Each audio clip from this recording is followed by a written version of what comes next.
All right, everyone. I've had a revelation about something that has been on the back of my head, bugging me for the past 2 years.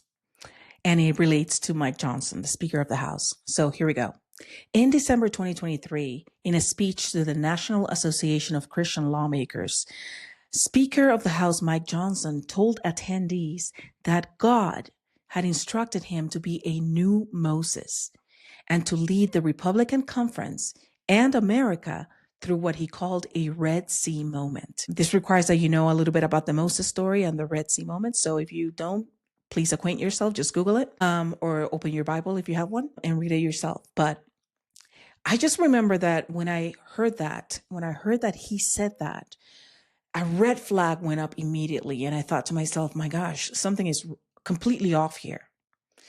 Something is really off about this assertion. It just felt like something was not right. And just 2 nights ago, I was talking to my husband about it. And all of a sudden I felt like it's just like a knowingness, a download real quick, where essentially I felt like it was explained. And so I'm super eager to tell you about it. Okay.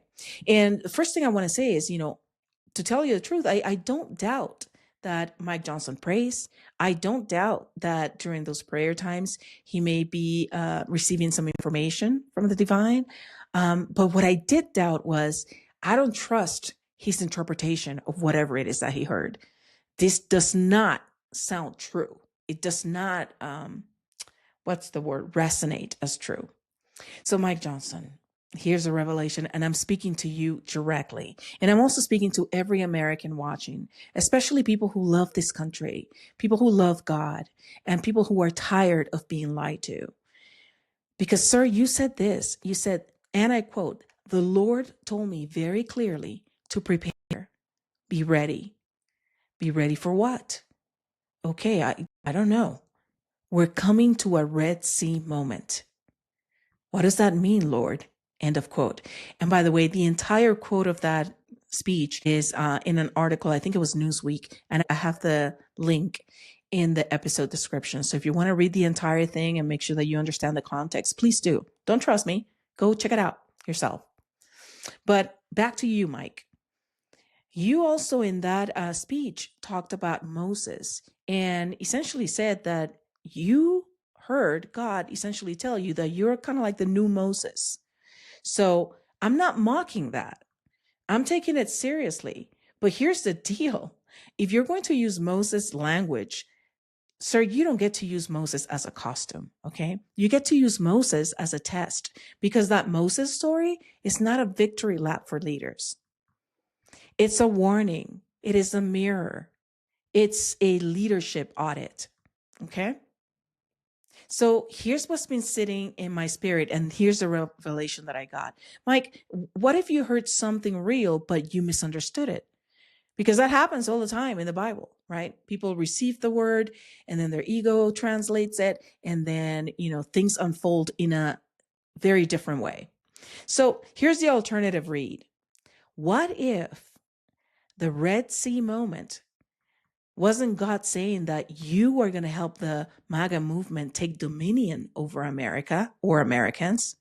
What if it was God saying you will be standing there when that movement splits? Because the Red Sea did not split to make Moses look like the big guy in town. The Red Sea split to do 2 things at once. The first was to save the people, the Israelites, who had been enslaved, who had been trapped. The Pharaoh and his army was coming, so they were in between the sea and the army. So the splitting of the sea was the opportunity to save those people. And also, what happened afterwards is that the army that followed them, through the middle of the sea when it had opened, they ended up drowning. So the 2 things that the Red Sea split was meant to do was to save the people who were trapped and to drown a system that thought it was untouchable. Those were the 2 things. That's the pattern. So what if the sea isn't the Democrats? What if the Red Sea is the Republican Party, the MAGA movement, and the Christian nationalism that is wrapped around it? What if the Red Sea is about to split between real faith and fake faith, truth and propaganda, courage and cruelty, Jesus and an idol. Because God doesn't split a sea so you can conquer other people. God splits the sea so everybody can finally see what's real. So now let's talk about the part that people skip, right? Because you think Moses was a leader. I mean, he did amazing things. This man led the people. He saw miracles. He went toe to toe with the Pharaoh. And Moses still did not enter the promised land. And you got to ask yourself why. And I remember, as a kid, hearing about this story, and I seriously had some beef with that because I thought, wow, he did all of this. And then he doesn't even get to enjoy the fruits of that labor. But I didn't understand the why. And it's because leadership has a standard. The Bible says that at a key moment, Moses misrepresented God. Here's the key. He misrepresented God. God told Moses, speak to the rock. I will stand before you and water will come. Because the people were thirsty, they're tired, they're everything. And so was Moses. He was tired, he was angry, he was under pressure. He had just been in a mountain for God knows how long, came down, and then the people were, partying it up, worshiping a golden calf and making demands. So he was done. He was done with the whole thing. But what he did is he struck. He used force when God had told him, just speak to the rock. So he didn't follow the guidance because he got distracted by all the other outside, pressures and distractions. Now the water still came because God is still merciful. But Moses failed the leadership test. So here's a simple lesson. Sir, you can be called and still fail your calling. You can be chosen for a role and still corrupt the role. And you can speak God's name and still use God's name in vain. So, Mike Johnson, if you want the Moses archetype, then you have to accept the Moses warning, which is if you misrepresent God to gain control, you don't get to inherit what you're promising. You might lead the people to the edge. You might get to the mountaintop view, but you don't get to cross over. And here's the part that hits hard in America right now, because we have a lot of leaders that are promising a promised land, right? But they're using fear, force, and lies to get there, just making stuff up, just fabricating stories. Like Miss Good, who was literally assassinated in front of everyone. We saw it. And they're saying she's a domestic terrorist? That's just nuts. The lady was even saying, hey, bro, I'm not even mad at you. I'm just trying, I'm just going to go through. So, Mike, that is not Moses. You are representing the Pharaoh using Bible quotes. And now we need to talk about the golden calf, because this is where the movements fail, right? In the Moses story, the people were scared. They were tired. They didn't like uncertainty. Like, are we there yet? It's been almost 40 years. Like, are we there yet? So they decided to build something that they could see, something, a golden calf, not because they hated God, but because fear makes people worship something that is visible, that is tangible, that you can hang on to. A golden calf is what you worship when you can't tolerate waiting anymore. It's what you worship when you want a quick fix, when you don't want to think about it. You just want to outsource that to like, he's going to take care of it, right? Or she's going to take care of it. It's what you worship when you want certainty now. So let's talk plainly. The president has become a golden calf figure for millions of Americans. And you know why? Because he offered something that was stronger than policy. He offered them certainty. And he would talk like this: I can fix it on day one. Only I can do it. That relieves you of, any responsibility, right? He's going to do it. Only he can do it. It's going to be huge. And the best one, it will be simple. Wars, the economy, immigration, none of these issues are simple. They're very complex. They require a lot of thinking. They require a lot of different points of view. They require people coming together. and making concessions and making sure that we can maintain the dignity of all the people involved. But that style, when you're freaking out and you don't know you don't know how to solve the problem, but you just know there's a problem and you're really stressed, all you want is somebody tell me that you can fix it. And that style calms their fear. But it also trains dependence. And when you train a crowd to depend on one man for safety and for meaning, that is not patriotism, friends. That is devotion. That is worship behavior. And now I know some of you watching are going to say, no, I don't worship him. Okay, well, here's a simple test. If your faith collapses when he's criticized, if you excuse things you would never excuse from the other side or from other people, if you treat his enemies like your enemies, and if you can even admit when he's wrong, everybody's wrong at some point. But if you can't admit that he's wrong, then, friends, it's not politics anymore. It's a calf. And Mike Johnson, this is where your Moses claim breaks. Because Moses, for all his failures, and he had many virtues, but his failure was actually misrepresenting the word of God. But when it came to the calf, when he came down and he saw the calf, he was very, very upset and he confronted the idol. He didn't protect it. He didn't build a movement around it.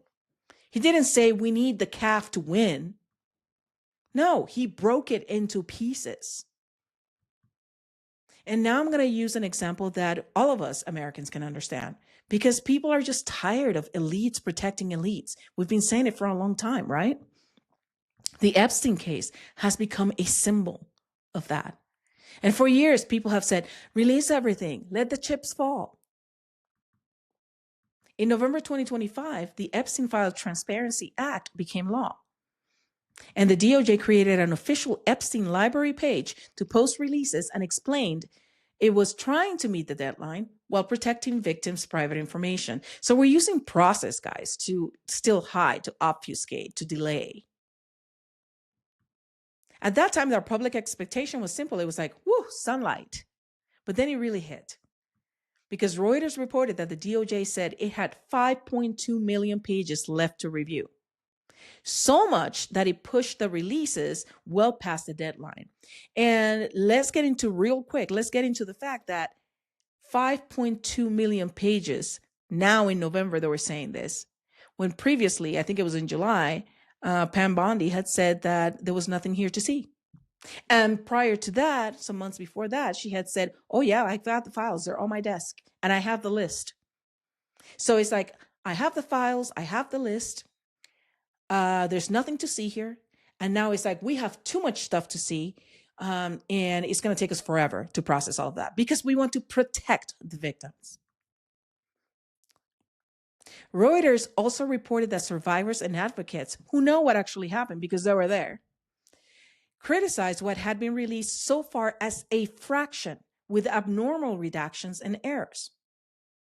And in January, just this month, 2026, frustration finally turned into action because lawmakers asked a federal judge to appoint a special master, an independent monitor, to force the full compliance. And I advise and I recommend that all of us make phone calls to our representatives to make sure that they do support the appointment of a special master so that this information can finally be out, so that the victims can finally be vindicated and get the accountability that they've been demanding for decades. And now, Mike Johnson, or Moses, here's where you come in.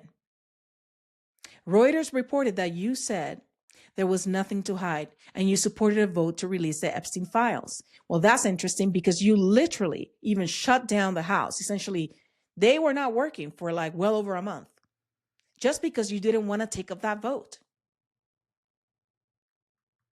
So if you're saying that, yeah, you're in favor, yeah, you support it, if that's true, then prove it. Because here's the principle that every American understands. When something keeps getting delayed or controlled or managed and slow walked, it's protecting power by default. And when power is protected by default, victims are the ones that pay the price. What is that saying? Justice delayed is justice denied. And that's what's happening. So when you compare yourself to Moses, here's what people hear. You're saying that you will bring truth and justice. And when the system drags its feet, when the releases are partial, when the process feels like a maze, people are onto you and start feeling betrayed, and rightfully so. They feel like the promise was sunlight, and the result is trust us. And that is how movements fracture. Not because God failed, but because truth pressures the weak spots. So here's my prophetic read again. Very simple. Mike Johnson, what if the Red Sea moment wasn't about conquering America or Americans', hearts and souls? What if it was about exposing the idol right in the middle of your camp? Because the golden calf is not just a statue. It's any leader, any system, any movement that demands loyalty while dodging accountability. And that's exactly what you're all doing. And now let me give you another example that all of us, I think, can relate to, because this is not theory, it's real, and we're watching it every day. Reuters reported that the administration was preparing a more aggressive immigration crackdown, including more workplace raids with massive new funding. You put your money into the things that you value, and what we're valuing is hunting people down, terrorizing people, scaring the bejesus out of people. And not that it matters, but it's not just immigrants, it's also Americans. And to me, there's no distinction, because we're all humans and we all deserve dignity. Now, in January 2026, just this month, as you well know, things have escalated in Minnesota. They also escalated in Illinois. And both states sued the administration to block a surge of federal immigration agents after the fatal shooting of Renee Nicole Good. And this was during an ICE-related incident. Now, she's an American citizen. She is seen on video essentially say, hey, bro, I'm not even mad at you. I'm going to get through. I'm just going to go. So this brings broader concerns about tactics and accountability. Reuters also reported that Renee Good, who was 37 and a mother of 3, and that her death sparked outrage and conflicting accounts. We still are getting no, transparency. The man just walked out, called her a bitch, actually called her a fucking bitch, and then walked away. And now we're getting reports that he had internal bleeding. I mean, we are living in reality TV. You're just making it look like it's real, but it's not. And we can all clearly see what happened. If you haven't seen it, please see it. It's crazy and unwarranted. And please understand me very carefully. I believe that you can have border laws. I believe that you can enforce them. But if your movement's strength shows up as chaos, as fear, and as blood in the streets, then you don't get to call that God's order. Sorry. Because Moses led people out of bondage. He didn't build a new bondage and called it freedom. Just like you don't spew lies and propaganda and gaslighting and call it truth social. This is the Moses test. Do you lead with truth and restraint, or do you lead with fear and force? Do you protect the vulnerable? Those Epstein victims? Or do you create more vulnerable people?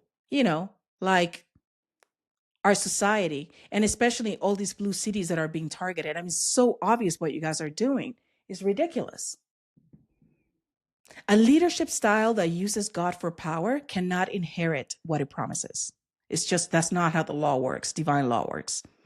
You can get votes, you can get headlines, and bro, you can get to the mountaintop view, but it will not create a promised land, because the promised land is not built by idolatry. It's not built by scapegoating.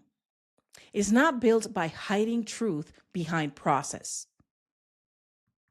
It's built by courage, by honesty, by humility, and by justice. And Mike Johnson, if you misread your Red Sea moment as dominion, you will lead people right up to the edge. But bro, you will not cross over. So here's my conclusion, Mr. Johnson. By your own Moses framing, you've already failed the Moses test. Moses was a liberator of the oppressed, not a manager of the golden calf. When the idol showed up in the camp, Moses broke it. He didn't build his leadership around it. But you have done the opposite. Just look at healthcare. When millions of Americans were staring at higher costs and stood to lose their health insurance, your leadership resisted a straight vote to extend the ACA subsidies. Instead, you advanced a bill that didn't renew them. Who cares about the vulnerable among us, right? Your own members of the House had to go around you and ultimately pass an extension over your objections. You literally closed the House. There was no legislation. There were no meetings. You sent everybody home for well over a month just because you didn't want them to take a vote on the ACA and just because you didn't want them to take a vote on the Epstein files. While you guys were figuring out, concocting a strategy to manage the release of the files. Instead of treating the Epstein file issue with transparency, like a moral demand that was owed to those victims, those boys and those girls who are now adult survivors, you instead publicly framed the push to release the files as a political weapon aimed against the president.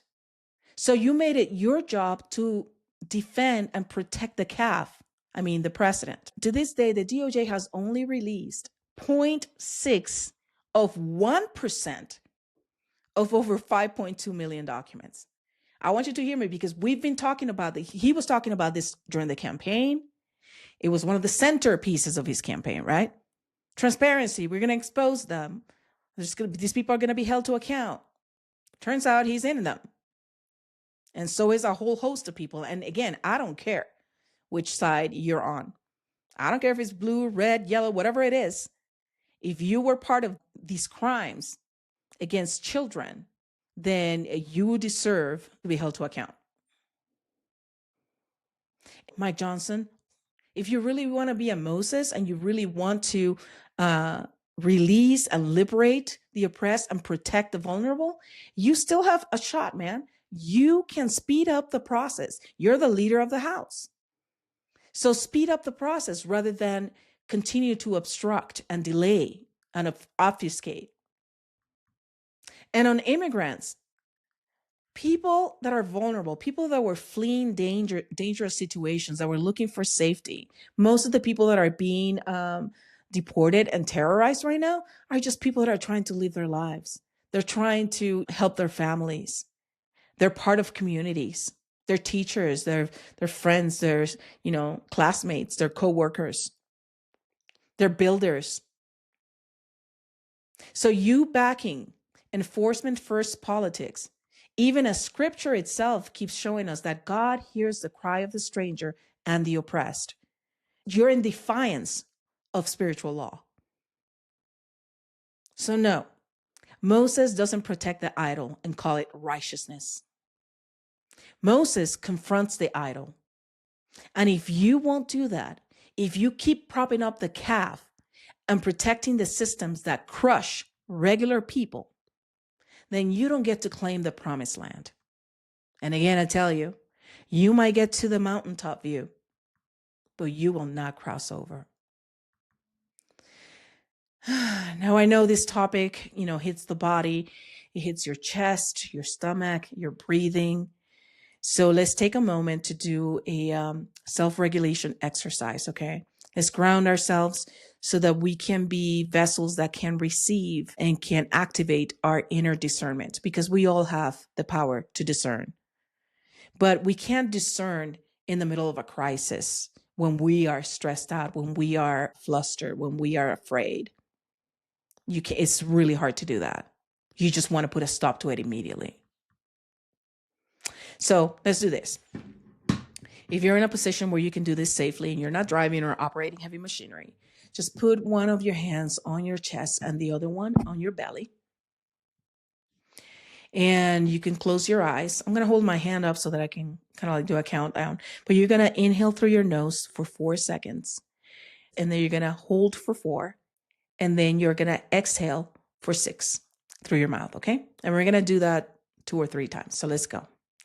Inhale through your nose. Hold for 4. Exhale for 6.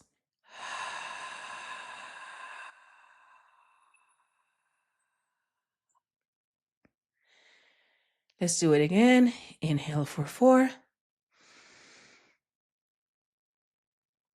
Hold for 4. Exhale for 6.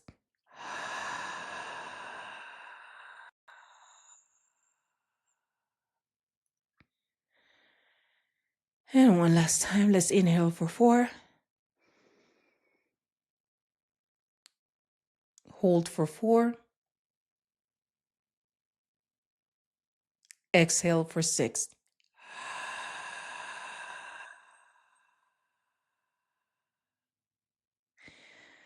Wonderful. Now, let's look around your space. When people are going through either a panic attack or sometimes it's just like a lot of anxiety or you're afraid, you can try this. You can take a few deep breaths. You inhale, you hold, and you exhale. And then just look around your space and just name 5 normal objects. Okay, so I'm going to look and I see a trash can. I'm going to look and I see a lamp. I'm going to look and I see a curtain. Look and I see my Yeti. And I think that's 5. I'm not sure. And I'm going to look and see my computer. So there we go. So we have named 5 things. Because when your nervous system calms down, it's easier to hear the guidance, see the possible solutions. Fear makes idols, and calm creates discernment.